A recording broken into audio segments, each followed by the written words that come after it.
fight for Ukraine. New world order. Reuters. Want to just roll the clip? Roll the clip. Biden and Reuters. President Joe Biden pledged an additional $800 million in more weaponry for Ukraine on Thursday. In more weaponry. $800 million in more weaponry. Mm-hmm. And that's the key, in more weaponry. And I think this is being reported so specifically because Americans are starting to question why we're sending so much money. I mean, this is like the, third or fourth round of $800 million we've sent over there.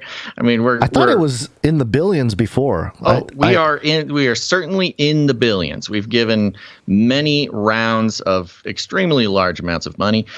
But this is an interesting thing to keep in mind, which is that we're not always necessarily sending cash. I think we send some cash, but it's mostly done in supplies, and not just any supplies, but weaponry, American weaponry. And this has caused, a lot of interesting analysis as to how involved are we, how culpable are we for the actions of, anyone in this war, which is very culpable, obviously, on both sides. But this was kind of the first time that it was explicitly reported that I saw that this $800 million is more of a symbol, and that it's a symbol of weapons that we're sending over. Now, the weapons we're sending over are not brand new, shiny weapons, missiles, guns, artillery, things like this. What? We're not sending armors. Our best. No, this is not fresh off President the line, baby. Z demands the best. Oh, he demands. His people. He can demand all he wants, but what he's getting is sort of the bargain bucket, the thrift store of American military equipment. So we are sending basically military surplus weapons we're not using, older weapons that we, the taxpayers, have paid for a while now, every year, more and more. Is this kind of like how we send a whole bunch of unused vaccines to Africa? Yeah, our trash vaccines. Yeah. The vaccines nobody wants, the vaccines that aren't even approved, they don't want them. Right, same thing. And so we get to look like these great sort of, war-fighting philanthropists or whatever it is we're trying to look like. But really, we're just emptying out the inventory of old weapons and stuff like that. And you might think, well, that's fine. It's old weapons. We don't need it. It's whatever. But again, from the beginning, you got to remember, and we said this back in this was part of my long ranting analysis back in August during the pullout in Afghanistan, which is, this is not about people. This is not about ending a war. This is not about nothing. This is about pivoting. It is a military industrial complex profit-making pivot. Afghanistan, no longer was living up to its most efficient profitability as far as creating weapons, keeping a 20-year profit machine going for the military industrial complex, the defense contractors, the weapons manufacturers, et cetera, et cetera. And I almost called it to the day. I said, in October, I'll give this, I think I said 4 months until we're in another war, because it's just how America works. Yeah. You can't not be in a war. It's not. It's not like an unfortunate side effect. It's not lobbying gone wrong. It is literally the center. It is at the center of the economic sort of solar system of the U.S. is we must be at war, or else the whole system breaks down. It's the business we're in. We are in business. The war business is what the American US is in. Exactly. The American corporation only exists because of war. Now, of course, pretty much right on the dot, we got into this Ukraine situation, and we start sending off surplus weapons. Mm-hmm. But here's the thing. the U.S. still needs weapons. We can't not have weapons. We're sending over $800 million worth of surplus weapons, clearing out our inventory. Remember, we left a couple $1 billion worth of weapons and vehicles in Afghanistan. That needed to be replaced. So the military-industrial complex got to get to work manufacturing, replacing those weapons.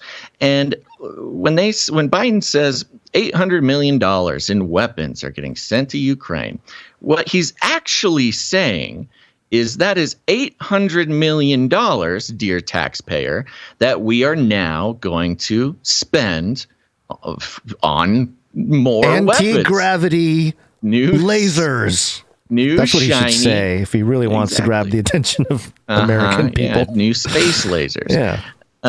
So that $800 million, that is not just us being nice to Ukraine. That is us clearing out the bargain basement, making room. It's a financial decision. That $800 million is going to come straight from our pockets and straight into the pockets of the military-industrial complex. We're talking Boeing, Raytheon, Halliburton, et cetera, et cetera. And this is just how the whole thing works. Yeah. So in that, you got to remember, every piece of news about Ukraine, every mainstream news, inflammatory, patriotic rallying cry of doing good in the world, policing the world, and stopping genocide is really just a marketing pitch to the American people that, hey, we got to spend more money.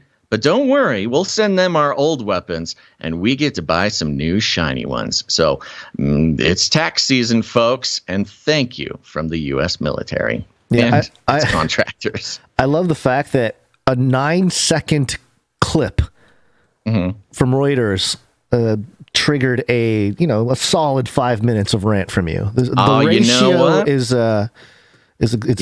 We gotta keep that in mind. That's the beauty of this show. It's generative. We can take a 9-second clip of just some fun news from the Biden administration and turn it into what I think is a valuable reminder about exactly what business we are in the U.S. and exactly where our tax dollars go. So keep an eye out for some shiny new space lasers.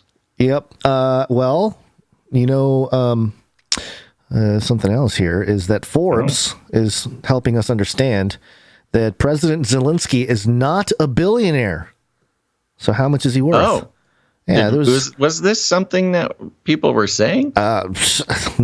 Not anybody I know, but apparently, I guess according I to heard the rumor, but a popular internet meme currently making the rounds claims without evidence that Ukrainian President Volodymyr Zelensky is worth $1.4 billion.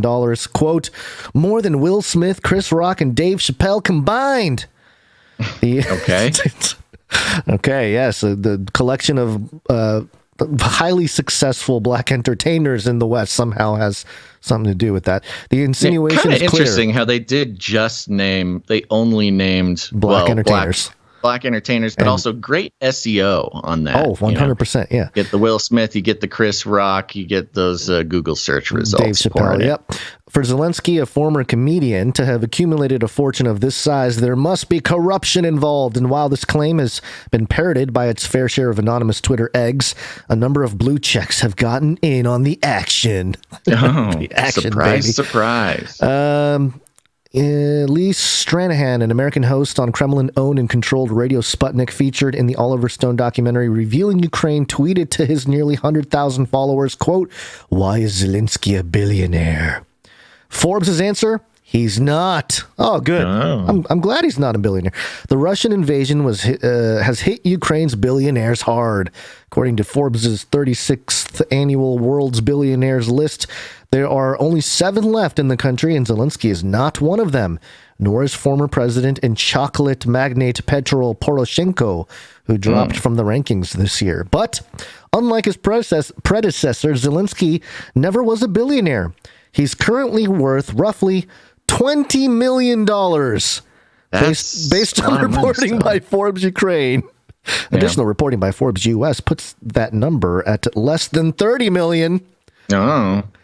So, I mean, Okay, I'm Well, just going to stop there. he's Ukraine's most popular comedian. Yeah. He's So kind of like the. it's just funny how they're like, oh, we're debunking the site. He's not a billionaire. This is fake news.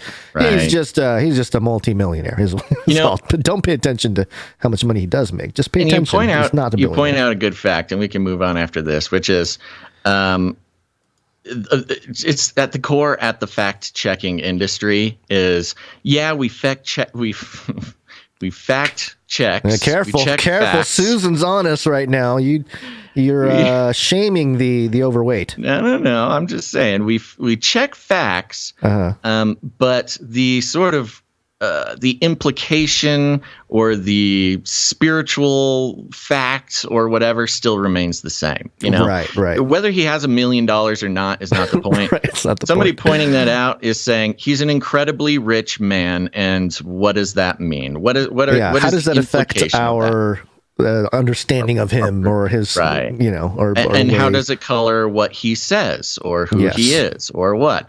And so whether he has 20 million or $1 billion, the sort of spiritual or cognitive problems of him being incredibly rich are still there. But thank you, Forbes. And the dollar amount doesn't really matter when it comes to the context of like influence of his words over the world, or at least the West. Right.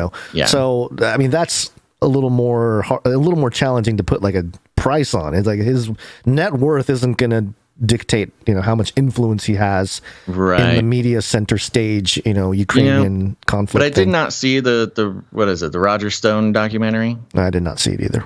I didn't see it, so I don't know exactly what the implication is there. Roger Stone? What was it? Who was the person who made it? Didn't you say Roger Stone? Oliver Stone. Oliver. Oh, yeah. Duh. That was my bad. Roger Stone. That would be intense. That's really getting into some siding with some of the insiders from the Alex Jones side of things. Yeah.